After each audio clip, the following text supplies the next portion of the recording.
Dito malagay. Bangko mo rito.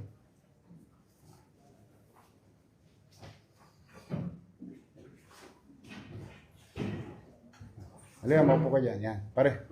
Alicia. So, ito yung chairman. Yes po, Mayor. Ano pangalan mo? Edmar Polarte po. Ha? Edmar Polarte. Edmar Polarte. Oh, ikaw yung pumatay doon sa asawa mo. Hindi ko po sinasadya, sir. Nagbibiro lang po kami ng mayor, pero hindi ko po intention na patayin siya. O, pero namatay. Oo nga.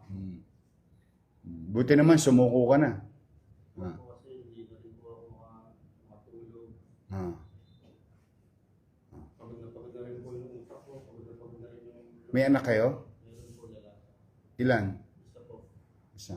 Asan yung bata? At sa bela niya po, 11 months po, Mayor, yung bata po. Ah, talaga? Maliit pa? Yung nanay, 11 months po yung bata.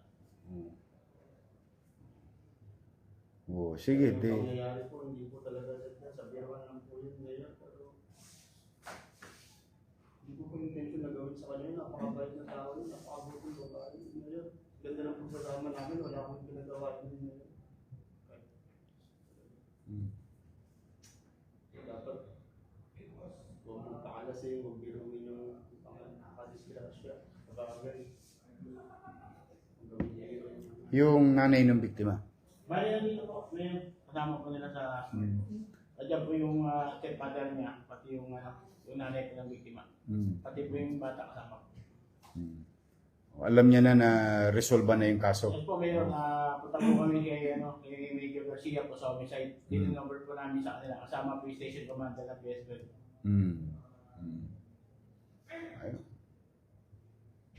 Ayan, papapanagutin mo yan sa harap ng batas. Ha? Sa mata ng batas.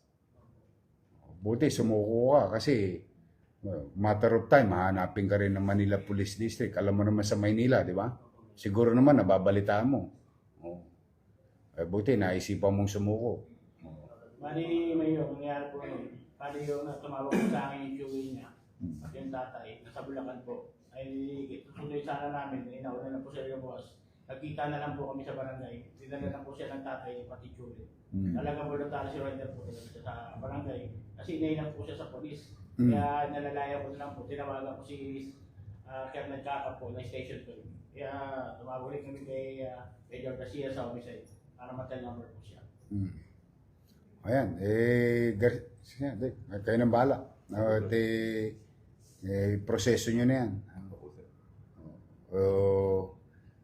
Larry, agawad. At least, Igos, chairman, at least, makapagbigay tayo ng hustisya sa pamilya ng biktima.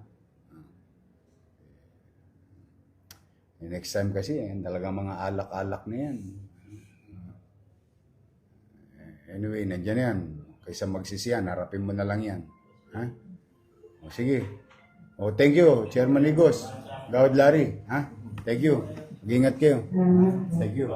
Salamat po.